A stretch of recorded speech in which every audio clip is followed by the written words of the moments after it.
Hello à tous, du coup aujourd'hui on se retrouve pour une nouvelle vidéo. Alors là je ne suis pas du tout dans le décor de l'hiver, mais je vous emmène ce coup-ci à Hokkaido pendant 2 semaines. Hokkaido c'est l'île tout au nord du Japon qui est souvent bien enneigée en hiver et en été c'est tout autant magnifique avec plein de champs de fleurs etc. On va passer Noël et Nouvel An là-bas et ça va être magnifique. On n'a pas de voiture sur place, on va uniquement se déplacer en transport en commun. Donc voilà pour la petite introduction, je vous laisse avec la vidéo.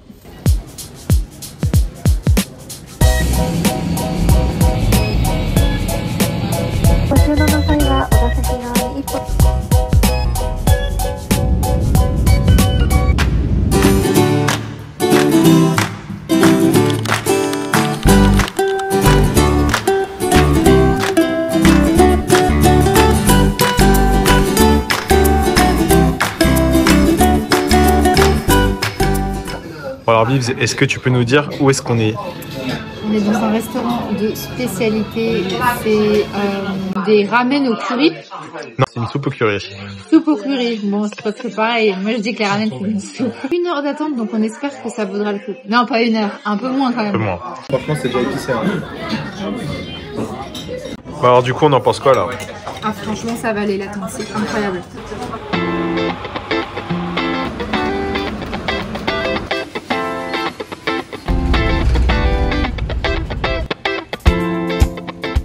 Alors là, après un métro, un bus, on vient d'arriver au Village historique Hokkaido.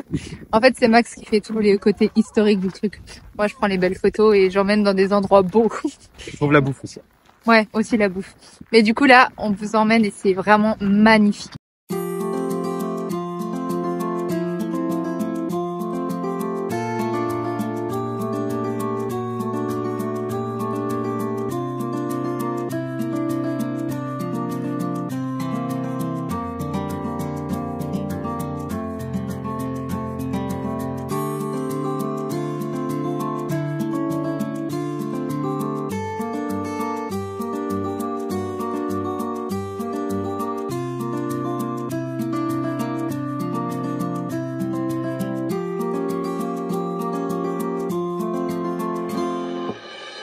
Ça trop froid? C'est trop bien.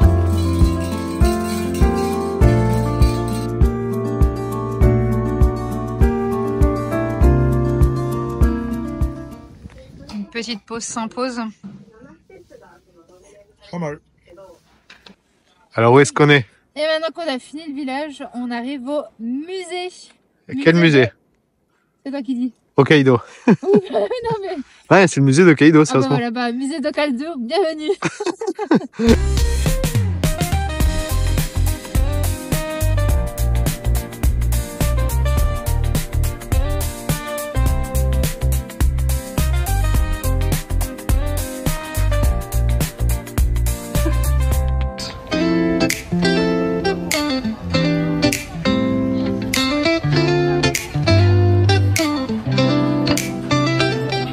Il est 7 h du matin, on part en excursion avec des tour guides et du coup on commence à prendre des forces.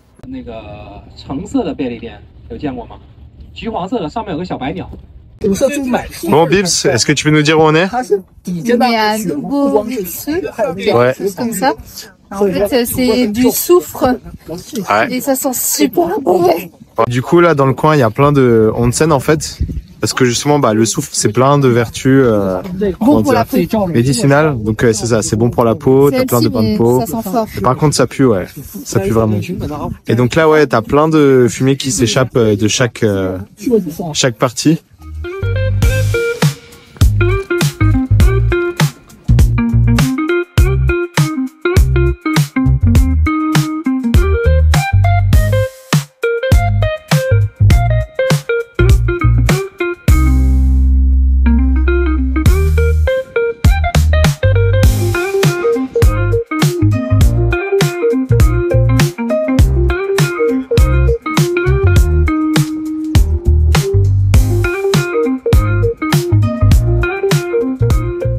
Un rapide stop au mont Uzu qu'on aurait pu monter mais au final c'est pas proposé dans l'excursion.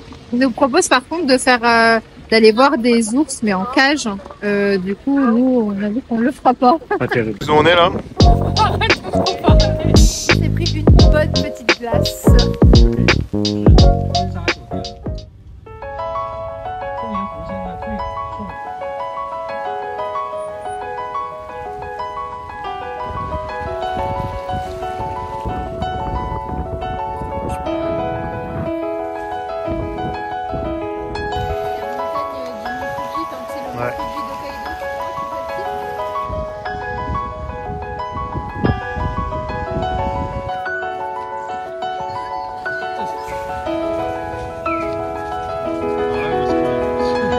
Alors après 2h30 de route, là on vient d'arriver dans notre dernière étape de la journée et on est dans la ville d'Otaru.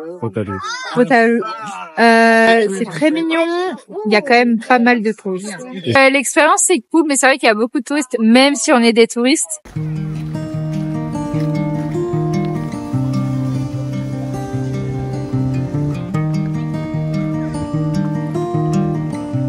Et donc là, on est le long du canal d'Otaru. C'est l'attraction principale.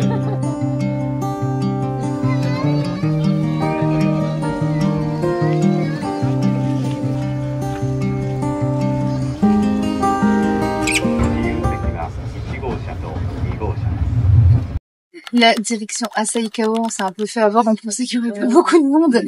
Et au final, voilà. Il y a, au Japon, ce qui s'appelle les free sitting, c'est-à-dire tu occupes les plateformes et tu n'as pas de siège. C'est comme dans les RER en France, oui, d'ailleurs. Donc voilà, c'était nos bons courage, on part pour 1h30 comme ça.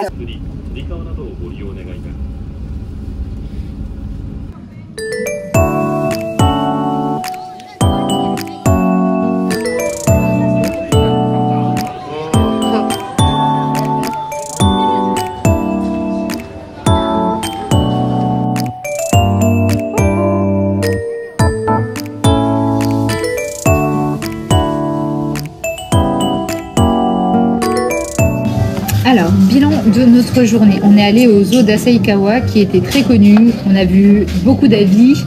Il est recommandé dans toutes les excursions, que ce soit sur Guide ou ailleurs. Du coup, on a voulu y aller même si on n'est pas très zoo. Et honnêtement, je dis pas qu'on n'aurait pas dû y aller, mais ça reste un zoo au final, même si on est trop content d'avoir vu des ours, des pingouins, etc. et que l'environnement n'est pas si horrible. Au final, comme j'ai dit, ça reste un zoo et on a trouvé qu'il y avait des endroits quand même, enfin, trouvé quelque chose un peu comme Shibu Onsen, enfin, le Snow Monkey Park, de Nagano, où vraiment on voit des singes en liberté, dans les onsen, etc. Mais là, c'est pas pour rien que ça s'appelle un zoo. Donc voilà, et là on va passer, on va manger un bon ramen et demain on ira skier. Trop hâte.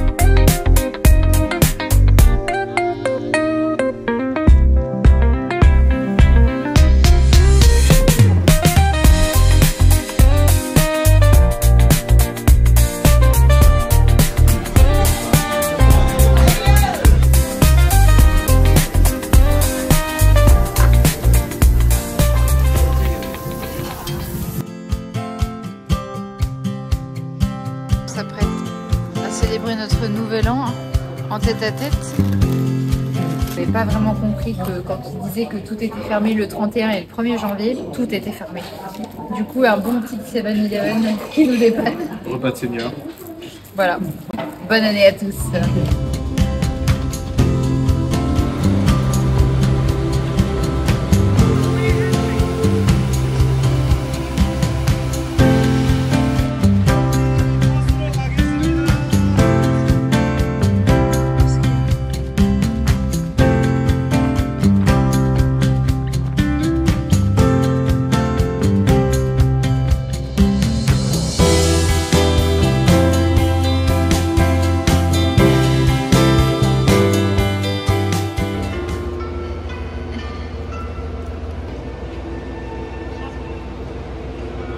après 4 jours à Asahikawa, on rentre sur Sapporo pour les prochains jours. En fait, il nous en reste 3, on rentre dimanche.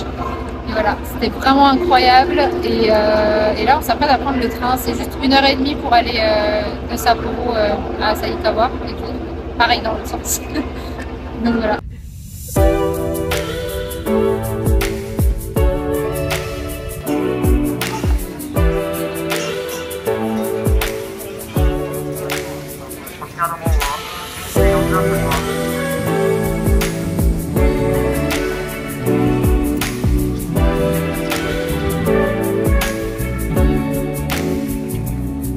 On se retrouve du coup à nouveau à Sapporo pour nos derniers jours et on est venu visiter ce temple qui a l'air d'être l'un des plus gros de la ville et on voit qu'il y a beaucoup de monde et les Japonais sont venus, je pense, prier pour la nouvelle année.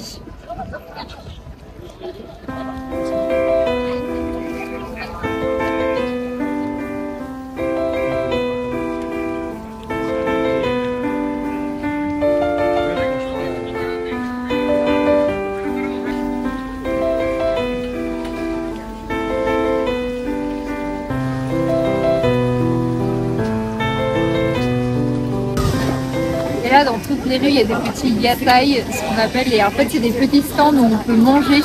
Et il y en a souvent, justement, lorsqu'il y a un événement dans l'un des temples. C'est les petites rues parallèles. Et c'est une ambiance hyper locale pour le coup.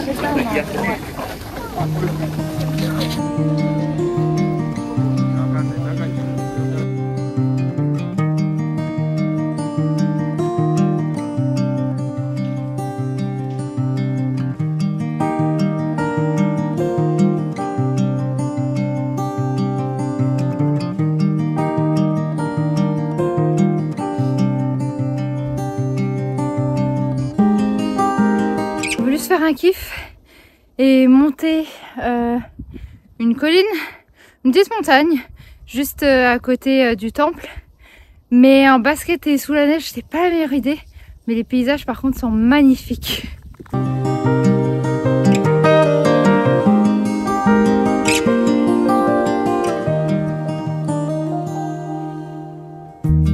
Alors là, après notre super balade, on se retrouve dans un izakaya et du coup c'est vraiment de la nourriture typique et la plupart des gens se retrouvent ici pour faire la fête des fois et partager plein de plats comme on est en train de faire là. Donc on peut avoir du poisson, des brochettes, en général on prend une bonne bière et c'est super sympa comme ambiance.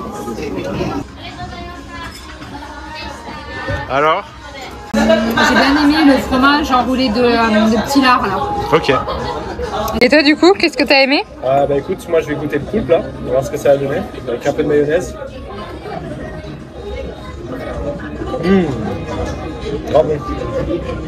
Hokkaido, réputé pour ses fruits de mer. On a visité le musée de la bière de Sapporo qui est gratuit. Enfin, il y a un espace payant où vous pouvez carrément avoir un tour qui est assez intéressant. Et en fait, on y apprend donc il y a un Japonais qui a été envoyé par le gouvernement en Allemagne pour apprendre à créer de la bière.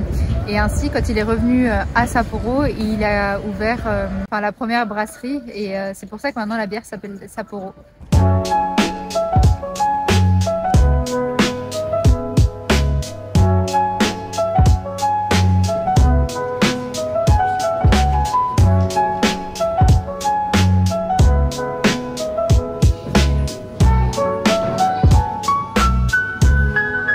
Je trouve qu'il vaut le coup si vous avez des jours en plus à faire à Sapporo parce qu'il n'est pas très grand, surtout si vous ne prenez pas le tour payant comme nous.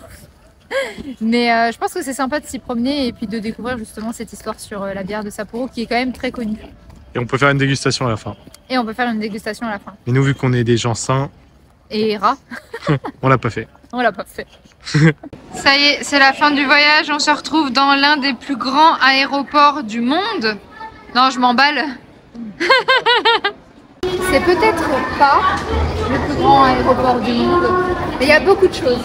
Il y a des onsen où tu peux aller prendre un bain, il y a un cinéma, il y a une allée avec plein de ramen différents, avec tous les types de ramen que tu peux essayer. Donc ouais, il y a de quoi faire. C'est quand même très pratique pour les gens comme nous qui avons tendance à arriver très en avance à l'aéroport.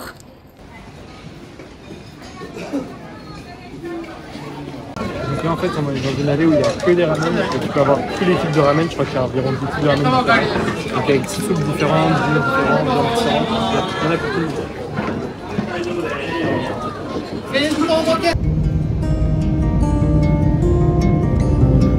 Et voilà, c'est la fin du coup de cette vidéo. J'espère qu'elle vous aura plu. Nous, en tout cas, on a passé 2 semaines incroyables à Hokkaido. Si je peux vous faire un petit retour et vous donner quelques conseils. Le premier, c'est si vous pouvez louer une voiture, franchement, faites-le parce que ça permet quand même de gagner du temps, de pouvoir visiter des endroits quand même beaucoup plus divers. Et la deuxième chose, c'est quand même en créant le voyage, on a quand même assez galéré à trouver des informations, des itinéraires, etc. pour planifier tout ça. Et du coup, j'en ai fait un petit e-book que vous pourrez retrouver dans la barre de description parce que encore une fois, on trouve pas énormément d'informations, je trouve, pour construire un itinéraire. Donc voilà, si ça peut vous aider, c'est dans la barre d'infos. Et bien sûr, si jamais vous avez besoin d'aide pour organiser votre voyage au Japon, n'hésitez pas à me contacter. Voilà, à bientôt pour une nouvelle vidéo. Bye!